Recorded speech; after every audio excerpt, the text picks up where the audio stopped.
이 대강절 네 번째 주일 아침에 여러분을 뵈니 참 행복하네요.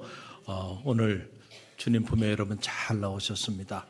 아무쪼록 한 해를 은혜 가운데 잘 마무리 지시고 또 대망의 새 꿈을 가지고 나가는 그런 축복의 시간들이 되시기를 간절히 바랍니다. 우리 옆에 있는 성도들 바라보면서 이제 성탄절이 며칠 남지 않았는데 오늘 이 대강절 네 번째 주일을 맞이하면서 먼저 앞서가며 인사합니다. 메리 크리스마스. 우리 옆 사람 바라보면서 메리 크리스마스, 메리 크리스마스. 네. 할렐루야. 그래요. 즐거운 성탄, 행복한 성탄, 또 우리에게 끊임없이 미래에 대한 희망을 가져다주는 설레이는 성탄 함께 맞이할 수 있어서 저도 행복합니다. 노벨 문학상을 수상했던 사뮤엘 베케트의 고도를 기다리며라는 작품이 있습니다. 이 작품은 어느 한적한 시골길 앙상한 나무 밑에서 전개되는 그런 희곡입니다. 두 방랑자가 정체를 알 수 없는 고도를 기다리면서 작품이 시작이 돼요. 작품 내내 정체를 알 수 없는 그 고도를 기다립니다. 그러다가 마지막 희곡의 마지막 자락에도 역시 오지 않는 고도를 기다리며 이 작품은 끝을 맺게 됩니다. 그 마지막 자락에서 고도를 기다려왔던 두 방랑자가 서로 이렇게 대화를 나눕니다. 제가 그 책의 한 부분을 여러분에게 인용해서 읽어드리면 이렇습니다. 이 고생은 이제 더는 못하겠어. 그래, 다들 그렇게 하는 소리지. 우리 헤어지는 것이 어떨까? 그게 나올지도 모르지. 내일 우리 목이나 매자. 고도가 안 오면 말이야. 만일 온다면 그럼 살게 되는 것이겠지. 이게 이 고도를 기다리며라는 작품의 마지막 자락에 나오는 그런 대화의 이야기예요. 고도가 누구인지, 고도가 도대체 무엇인지 알지 못하고 그저 똑같은 장소에서 똑같은 시간에 그들은 끊임없이 그냥 고도를 기다리는 거예요.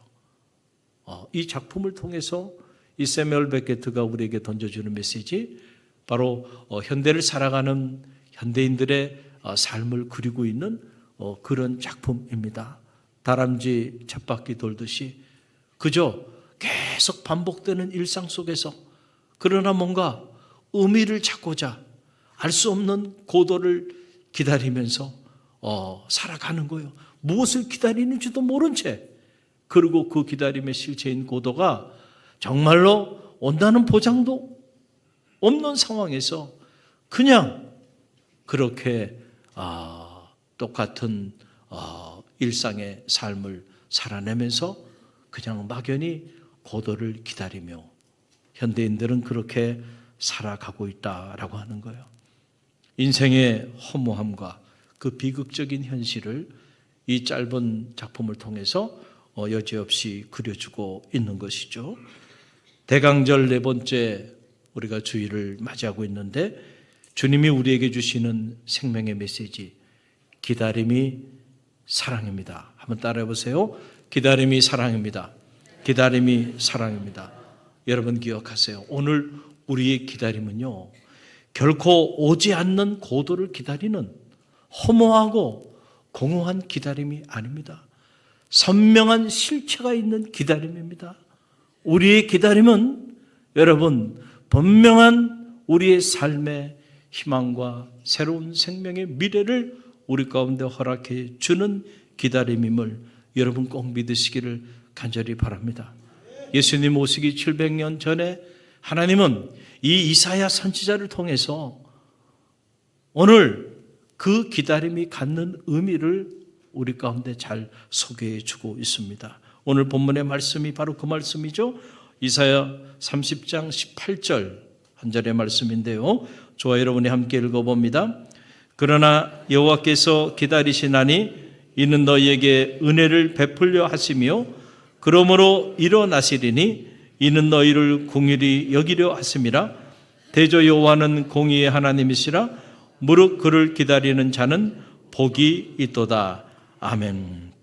여러분, 이 짧은 말씀 속에는 우리를 향한 하나님의 기다림, 그리고 그 하나님에 대한 인간의 기다림에 관한 놀라운 메시지가 이곳에 담겨 있는 것을 보게 돼요. 우리는 우리의 입장에서 날마다 뭔가를 기다리며 살아가요. 특별히 믿음의 길을 걸어가면서 이 대강절, 우리는 아기 예수로 오실 그 주님을 역시 우리가 기다리고 있어요. 그러나 오늘 이 하나님의 말씀 안에 들여다보면 우리의 기다림만 있는 게 아니야. 성서는 하나님의 기다림, 우리를 향한 하나님의 기다림에 관한 놀라운 메시지가 먼저 나오고 있는 것을 보게 됩니다. 오늘 이 대강절, 그 우리를 향한 하나님의 기다림을 묵상하는 대강절이 되기를 주님의 이름으로 간절히 축원드립니다. 오늘 본문 상반절은 그 하나님의 기다림에 대하여 우리에게 이렇게 얘기해 주고 있는데, 다시 우리가 이 상반절 함께 읽어봅니다. 그러나 여호와께서 기다리시나니 이는 너희에게 은혜를 베풀려 하심이라. 아멘. 하나님이 우리를 기다리신다는 거예요. 그런데 그 기다림의 목적이 무엇이냐? 그것은 다른 게 아니에요.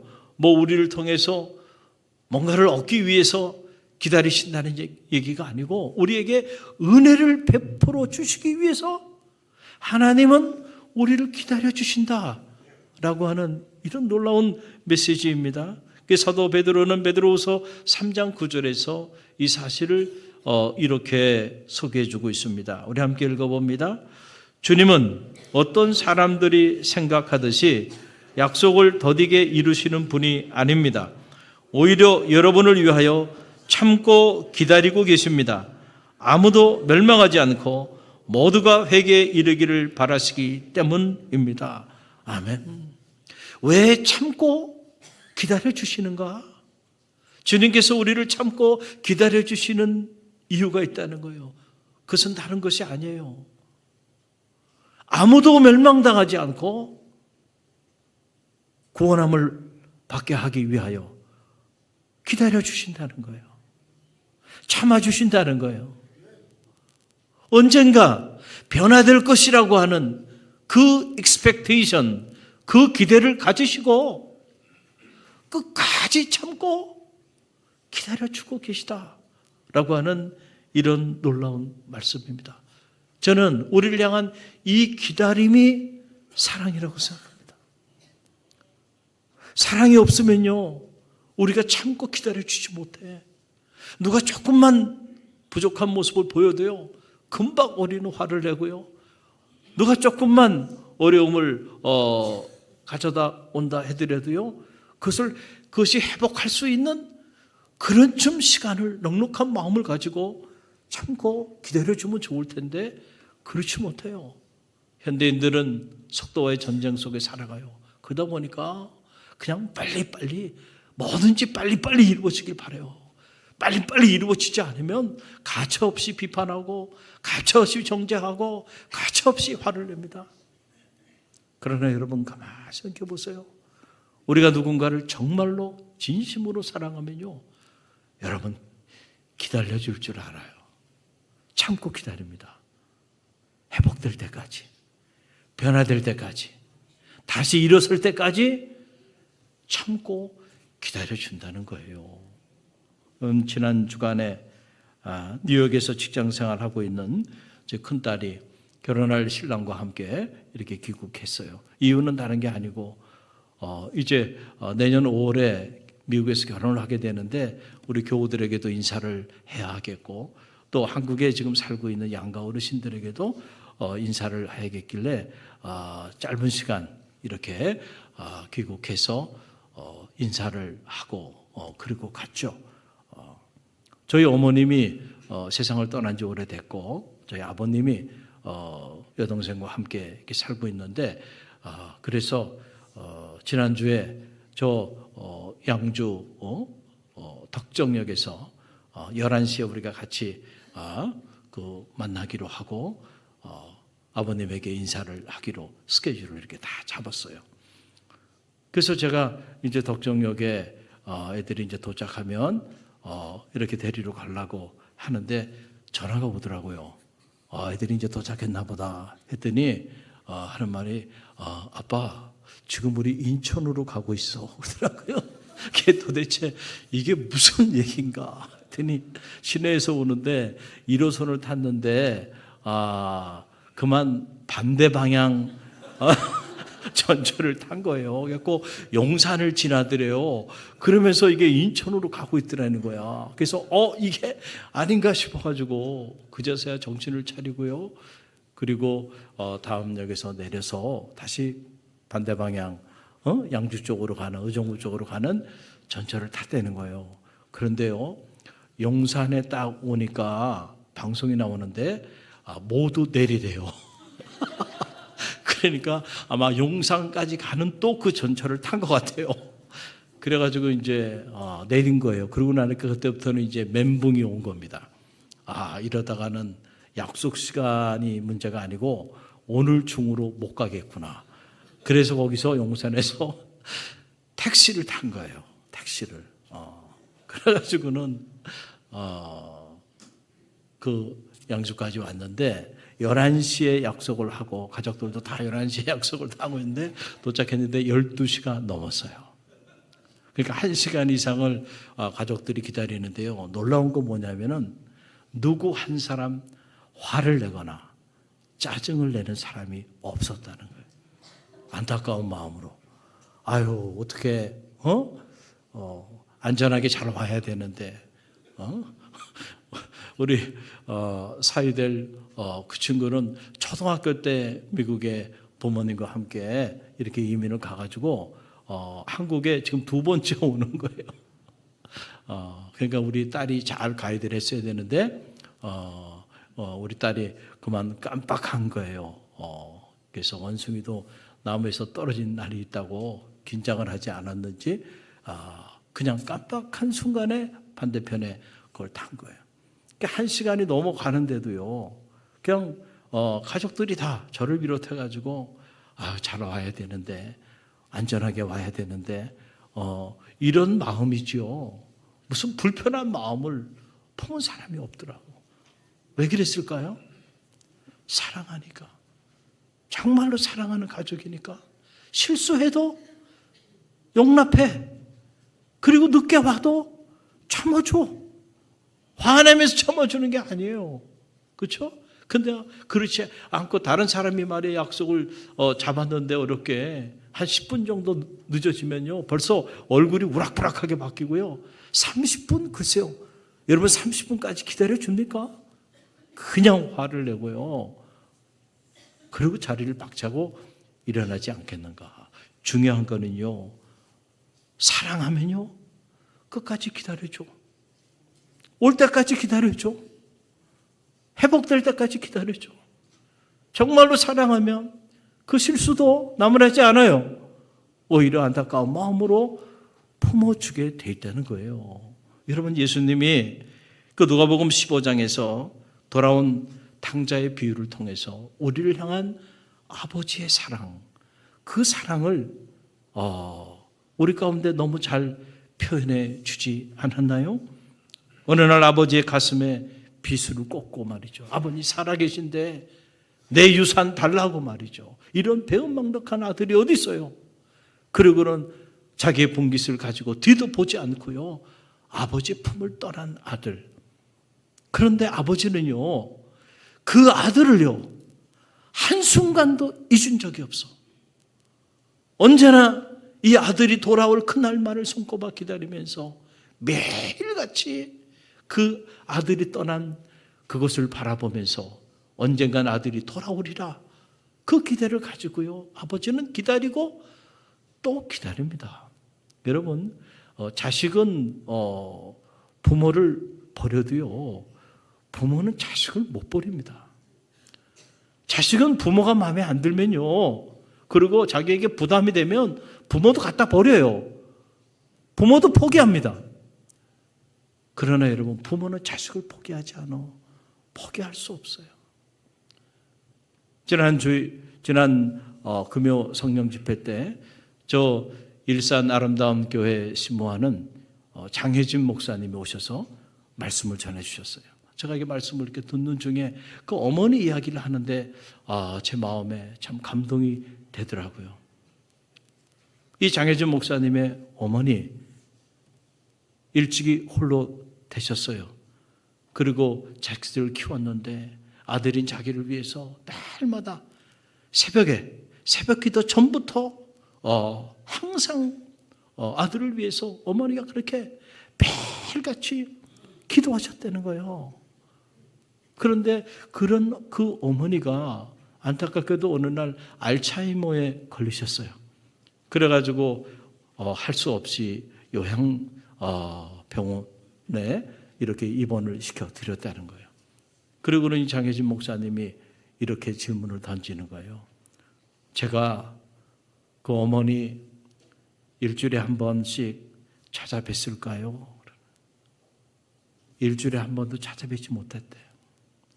한 달에 한 번도 찾아보지 못했대요. 그러면서 말씀을 이어가더라고요. 그러면은 반대로 만약에 제가 알츠하이머에 걸려서 요양병원에 입원해 있다면 우리 어머니는 저를 그렇게 찾아오지 않았을까요? 우리 어머니는 아마 매일같이 찾아오셨을 거예요. 매일같이.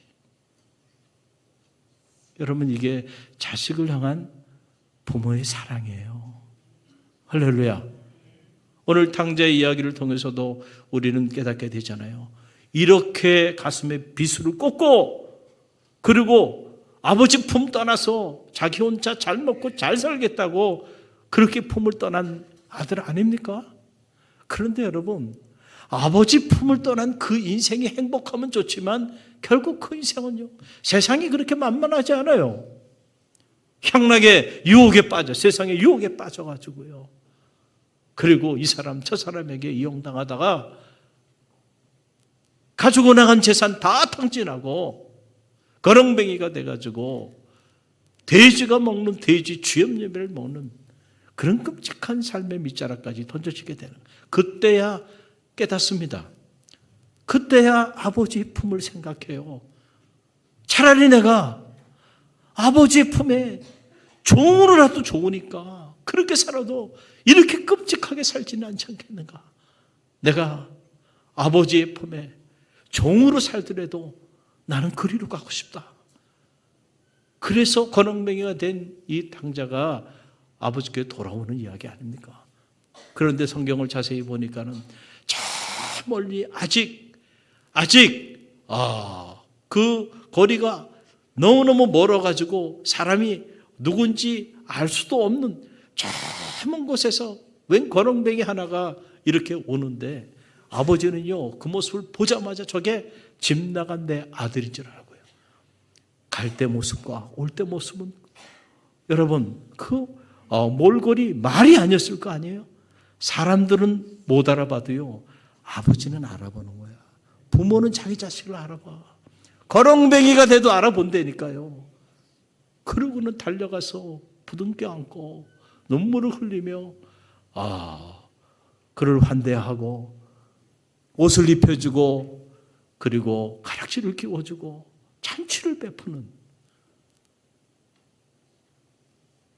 그 아버지의 사랑, 그 아버지의 사랑을 주님께서 이 탕자의 비유를 통해서 우리에게 말씀해 주셨어요. 성경에 자세히 나와 있지 않지만은 그러나 행간을 읽어보면 그 아버지가 그렇게 먼 곳에서 거렁뱅이가 돼서 오는 그 아들을 한눈에 알아보고 달려갔다라고 하는 것은 여러분 아마도 이 아버지가 집 나간 아들이 돌아오기까지 단 한순간도 평안하지 않았을 거고 단 한순간도 두 발 쭉 뻗고 잠들지 못했을 거예요. 바람이 불면 혹시라도 아들이 오지 않았나 말이죠. 자다가도 벌떡벌떡 일어났을 거고요. 그리고 아들이 간 그 먼 길을 바라보면서 언젠가는 우리 아들이 오리라고 끝까지 돌아올 그 아들을 포기하지 않고 끝까지 기다려준 그 아버지의 사랑이 있어서요, 그 아들이 아버지의 품으로 다시 돌아오게 된 거예요. 할렐루야. 어떻게 보면 오늘 저와 여러분도 다 당자 같은 사람들이었어요. 저도 그래요. 여러분도 마찬가지예요. 우리 중에 누구 어떤 사람도 자격이 있어서 오늘 이 자리에 있는 분은 아무도 없어요. 다 하나님 아버지의 마음에 비수를 꽂고요, 그렇게 당자처럼 집 나간 사람들이었어요. 그런데 우리를 참아주시고 용납해 주시고 끝까지 기다려 주셔서 저도 여기 있고 여러분도 오늘 이 자리에 계신 거예요. 이 대강절 네 번째 주일을 맞이하면서 우리를 끝까지 참아주시고 품어주시고 기다려주신 그 하나님의 사랑을 잊지 않는 대강절이 되길 간절히 바랍니다. 사도 바울은 그 사랑을 이렇게 얘기하고 있어요. 로마서 5장 8절 말씀이에요. 함께 읽어봅니다.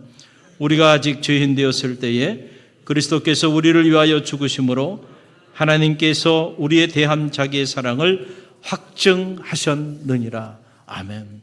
우리가 죄인 되었을 때, 당자처럼 우리가 하나님 앞에 죄인된 모습으로 있었을 때 하나님 우리 버리지 아니하셨다.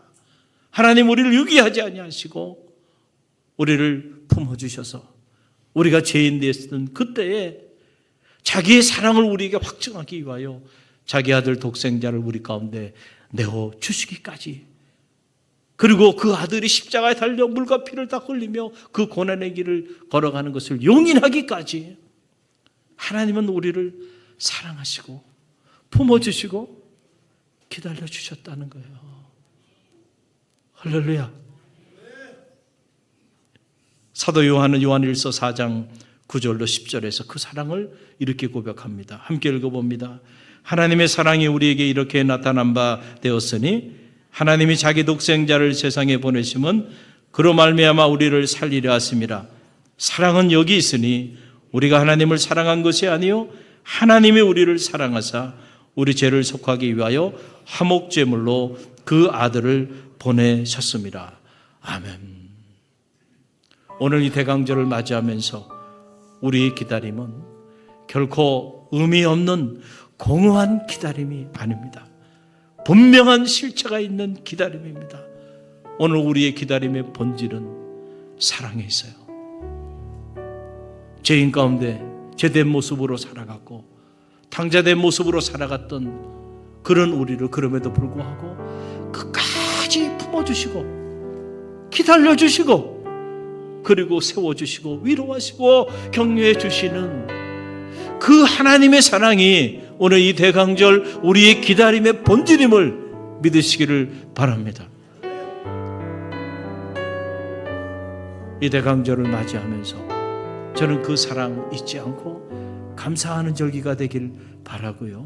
무엇보다 하나님이 우리를 그렇게 품어주시고 기다려주시고 사랑해 주셨던 것처럼 우리도 서로를 기다려주고 서로 사랑하고 서로 품어주고 서로 세워주는 그런 대강절이 되기를 주님의 이름으로 간절히 축원드립니다.